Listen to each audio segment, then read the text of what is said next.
whole squad getting G80s. Dyno. Hi. Hi. You just follow me. It's hot, Chidong. Oh, it's over there.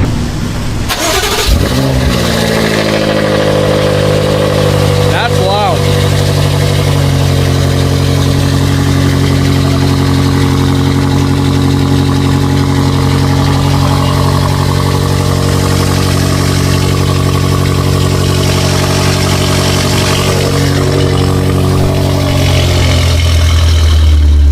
Look at the color.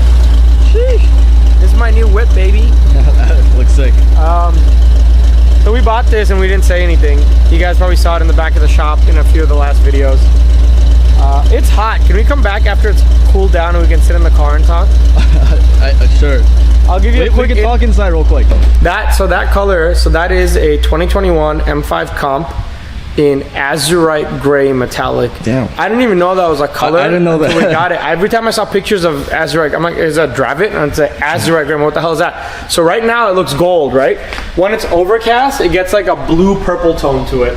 It is one of the coolest colors I've ever seen on a BMW. We were gonna do a whole series on it, kind of like we did the M4, and I was gonna show you guys stock and all that. And then I was like, wait, but there's nothing you can do to an S63. Like, We'll be one episode and done.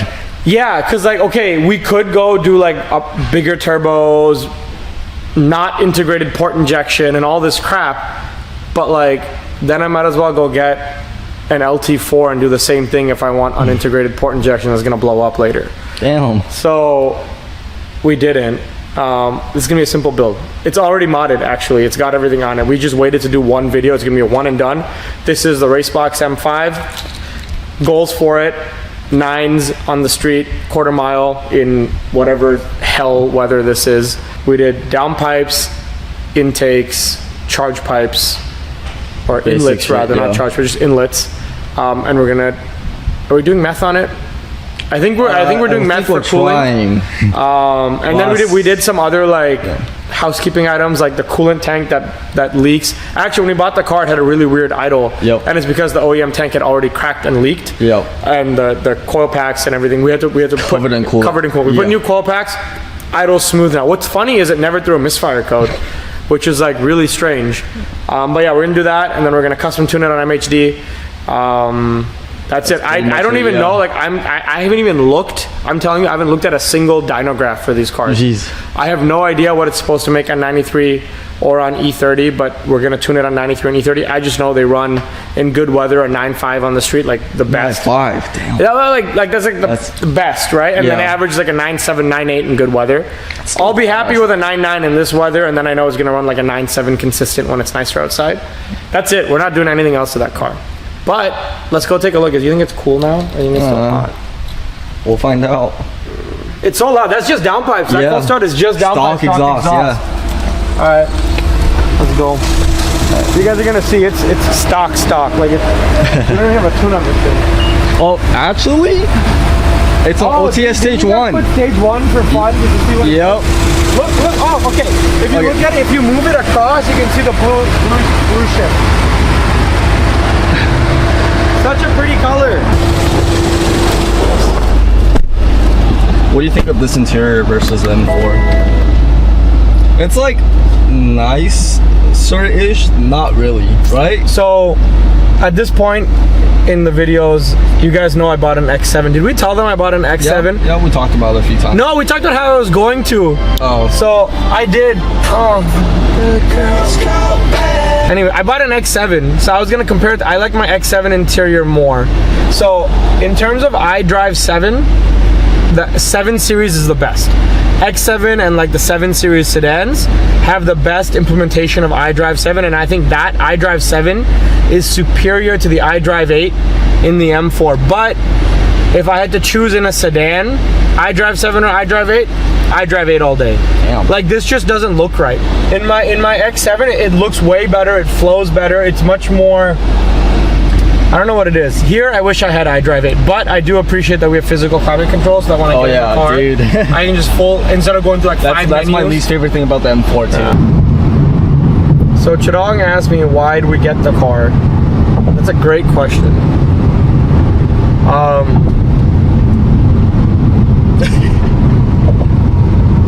I wanted to see what all the hype was about. Like, I never really bought into the M car hype. Like, I've always liked them. They look good, right? But I never really bought into the M car hype. I mean, when I got my S8, I could have got an M5 too, but I got the S8 instead because I wasn't like an M5 guy, right? After having the G82 and all of our customers G80s and G82s and driving them, I was like, man, let's see what the M5 is all about. But that's really it. I mean, we just wanted to see what we could do with it, right?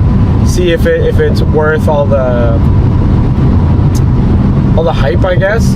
And honestly, like I really want to know, like, is a downpipe tune all you like? You know, G80.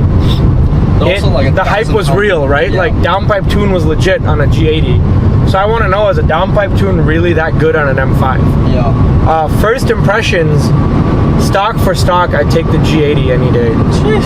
The M5 isn't that much bigger, and this is one of the reasons I got my S8 when I got it. The S8 it does big boat much better than an M5 does big boat, right? The M5 seems like it's trying really hard to be an M3, but like a V8 M3 almost. Like everything's more lofty, but it's not smooth.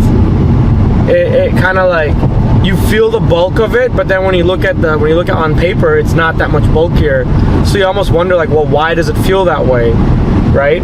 So it leaves. What the hell why, Houston? It's 12 o'clock. Why is there? I hate this city so much. We're literally stopped on I-10. I truly don't know why I live here, other than cars.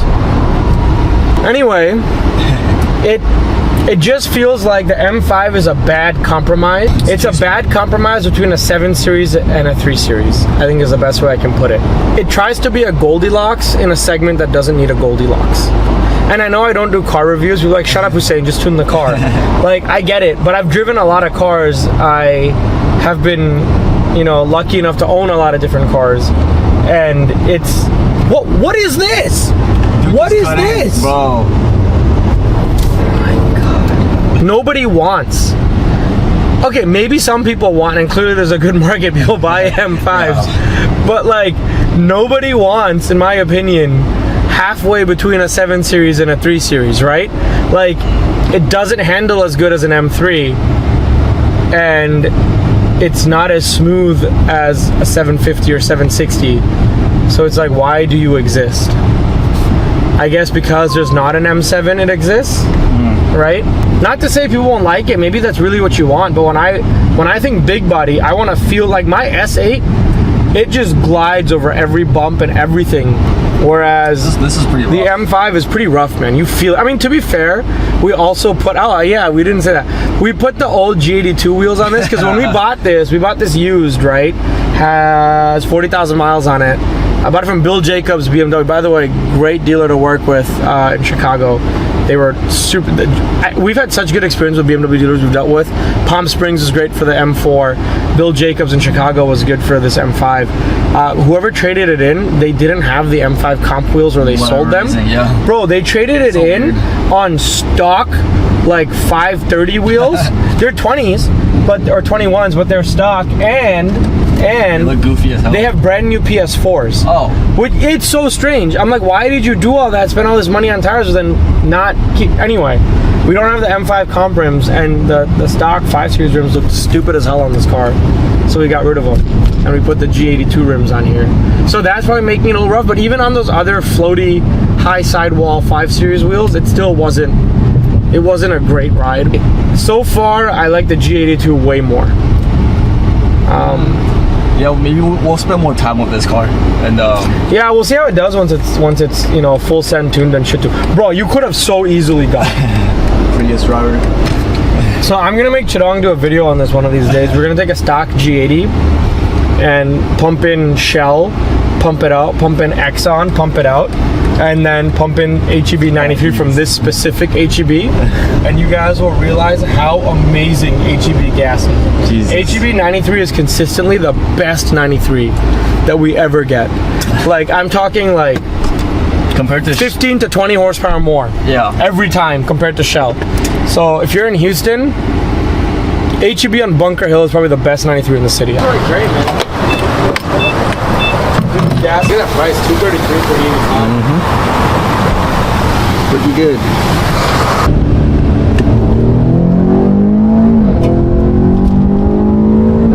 Needs a trans tube bad. Yeah. But those shift props are so nice, Yeah. bro. Oh my god. The perk right when you let off every time. Nice.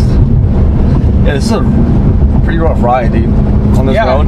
I mean, we're in M2, but like, yeah, let me take us out of M2. It's still pretty It's bad. still rough, exactly. That's what I'm saying. Like, you just end up driving it in M2 all the time because it's not any more comfortable when it's not in M2. Right. Right? And so it's like, I guess they really wanted to make it an M car. I guess the M5 is just like, you really want an M car, but you want this size, which is marginally bigger than an M3.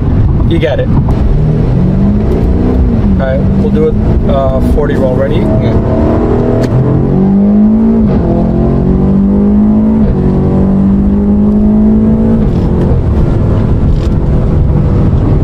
Yeah, never mind, it's slow. Yeah. It needs a proper tune on it. Yeah. Stage 1 with downpipes ain't it. Okay. We kind of already started, but strapped the cord on the dyno. Hussein got impatient, so he's already in the car. He's flashing it. This is a stock run, but let's see. Oh, this is okay. Perfect. We'll see a stock run.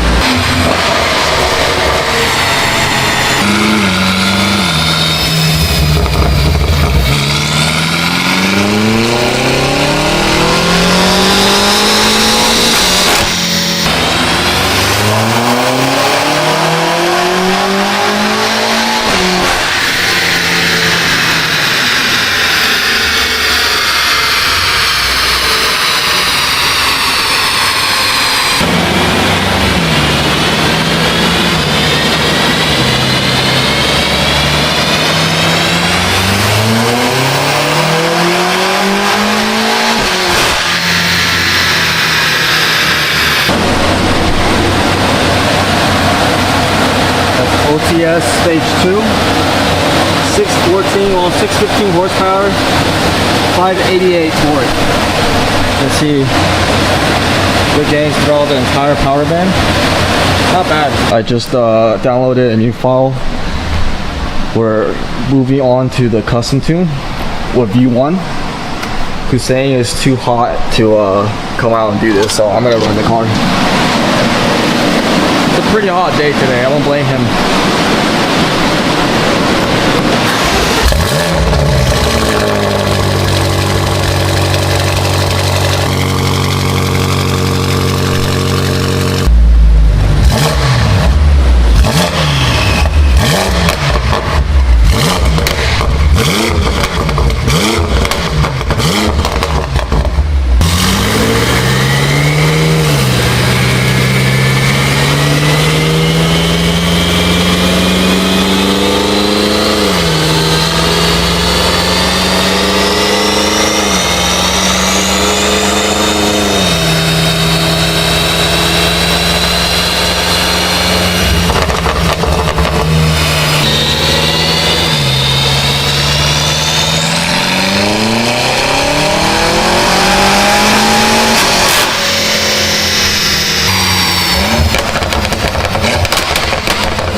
So before we continue, I'm gonna flash X63 stage 3 on here because I think we're hitting a torque limiter.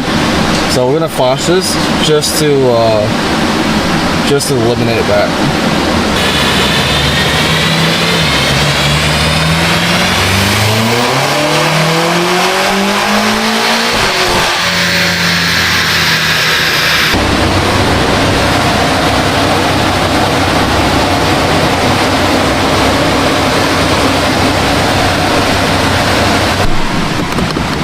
Okay, so we just filled up ethanol, just a few gallons.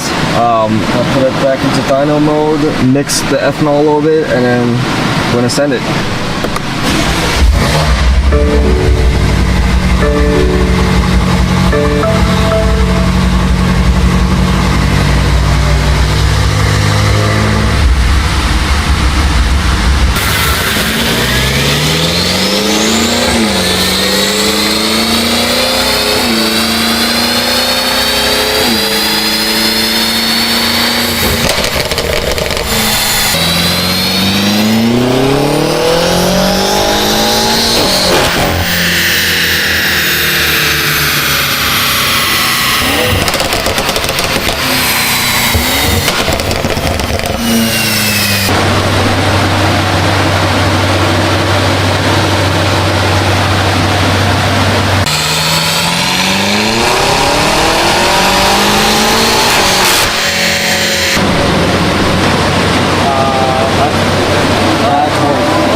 is way less, way more safe.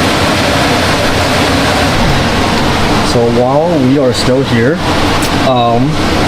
I pulled up the most recent G80 M3 that we've done. This car, this is the last video we did. That car made 704 horsepower and 640, almost 646 wheel torque.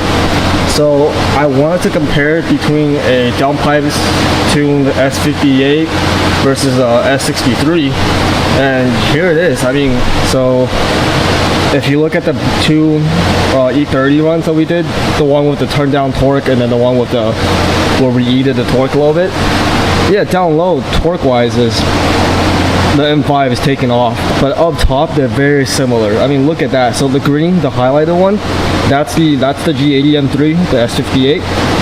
Like that top end is damn near identical. That's pretty cool. If you're ever wondering what the differences are, there you go. That's impressive though for a 6-cylinder versus a V8.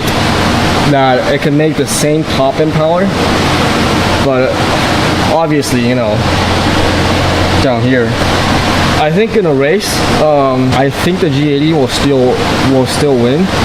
We'll find out once we run both cars. But just because the weight, I mean, the car is like 1,000 pounds lighter, I think, or whatever weight differences are. That matters a lot. I'm thinking off the hit, they're gonna be about the same. Just because the M5 has so much torque to kind of compensate for the weight, and then up top, that's where the G80 is gonna take off. Just because they make about the same power and one's lighter. That's my prediction. We might have to race this car against Mo's car, because his car is still stock turbos, because ours is, you know, making 900 now. So yeah, that would be an interesting race to see. We should try that sometime. So that was probably our like shortest video of a shop car we ever did. There's really not much to it. I don't care to push it. I already said this. I'm not putting upgraded turbos on it. I'm not gonna do fueling, math, all that crap. Downpipe, sounds good on a downpipe. It's all you need. We got inlets. We might do like actual intakes and just get rid of the stock air boxes, but I don't know. M5s are really, really, really sensitive to IATs, and these things get hot. Oh, yeah. This thing's sitting on the dyno at like 140 IAT, so it was already pulling time. We left it at 620 on 93. There's just no point pushing it harder than that on 93. And then we switched to E30. It's good. I'm hoping it runs a 9. We'll see. At that power, it should run like a 9.9 in this weather. Maybe meth for cooling would help. It's nice because there's not much to do. Yep. Tuning these is a pain in the ass. There's a lot of throttle cuts that come in, and you have to tune around them. The trans really gets in the way too. We found a point where the trans, we hadn't flashed XHP on it, and we just couldn't make boost, and it was killing throttle down to like 40%. We flashed XHP, you know, turned on drag mode to remove the torque limitations, and boom, it's running good. Ideally, we're gonna do a custom trans tune on this as well, so that we don't just have, you know, drag mode on all the time. That got rid of it, made power, all good. Could push it more, probably. Do I want to push it more? No, it's an expensive car. We'll see what it runs in the street. Yeah, if it doesn't run at 9, then I'll turn it up. But if it runs a 9, I'm leaving it at this. Yeah, this was probably the simplest one we've done. It was like a few hours on the dyno, and we were all set. So I'm glad it was only a few hours on the dyno, because it's hot as balls. Hot. Yeah. Yeah. Don't look forward to these days. But yeah, thanks for watching our M5 thing. Hopefully this it helps you decide whether you want to buy an M5. I know my opinions probably don't matter, but I gave them anyway. If you want a luxe car, don't get an M5. Jeez. If you want an M3 that just looks like bigger and better, and you want like a more mature M3, it's the way to go. Comes with massage seats. Interior looks a little bit different.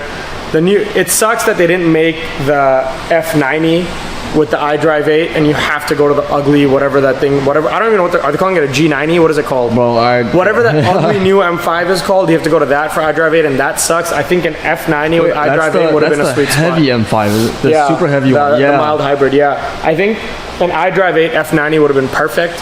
I still would have picked the M4, M3 over that, but that's my preference. The seats are nice in this. It definitely is different. The color is beautiful. I think with some proper wheels on it, and if we like slam it, it'll look sick. So yeah, that's all I gotta say about that. Well, we'll see. Back to our regularly scheduled 6-cylinder programming. Nice.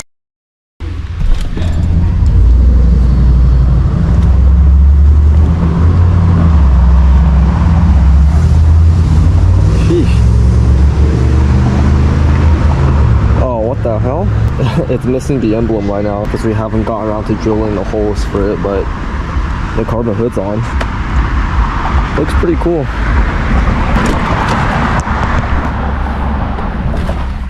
Oh, it's hot in here. Dude, it's like 119 degrees.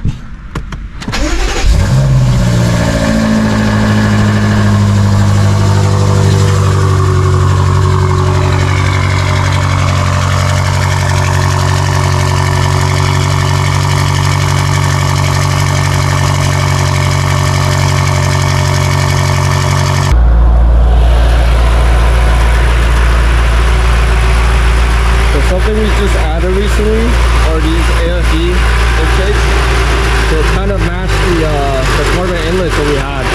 So the carbon weaves are a little different, but you know, looks similar enough. Looks pretty good. Just to kind of like tie everything together instead of beating the stock intake air box right there. Looks kind of ugly with all the rest of the stuff we did, but yeah, I mean, not much else we can do to this. The intakes doesn't really change anything in a tune. We don't have to tune this differently because of them. So just for sound, really. Another thing we just installed on this car are these. I have no idea how to say that, but these pedal shifters, the big ass metal one, feels much nicer. They look freaking sick too. I wish they make these for the M4, but the M4 already has nice nice carbon fiber pedal shifters. But these are very, very cool. Feels very nice to press on. Nice and clicky. But yeah, everything else in the interior, we haven't really done anything to it. Oh well, obviously the carbon fiber steering wheel. This is cool. We put this on at the same time. I'm gonna drive this car. I still need to take some logs on the street to make sure the tune is good to go, but it's also, you know, take you guys along for the ride. This is our first time in this car since it got tuned, so you know, it's gonna be a decent difference. Let's put, first of all, let me put the settings up first. I like to put traction all the way off, full drive sport, so I think it's more rear wheel bias. Everything else is the sport plus, and I use the N mode dash. This is cool because I can see my water temp, my oil temp, my boost pressure. Plus, I don't know if you can see, but it pulls up the heads-up display with the very nice visible tag. So I like using that when I'm driving because I can see exactly where I'm shifting. Put it in auto for now. All right, let's go right now. But yeah, we're just gonna go for a drive. You guys will get to kind of hear the car a little bit. I'll do a few pulls here and there because I got a log. I'll do like a 3 to 5th gear log or something, but it's freaking hot, so I don't really want to be on the car. So we'll see.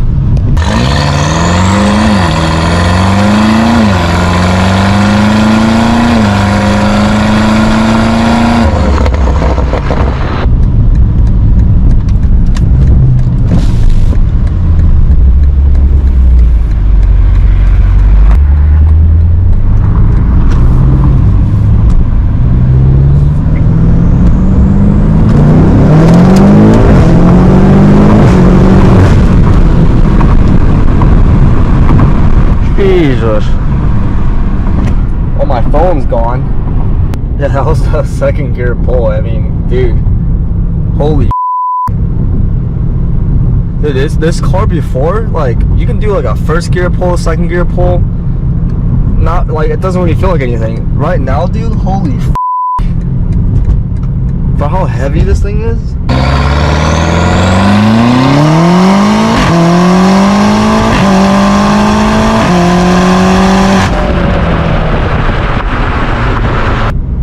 That's was a solid pull. I think I short shifted. The acceleration like surprised me, but damn, what a difference from just a freaking downpipes and tune. Now I gotta find my phone. I don't know where it went.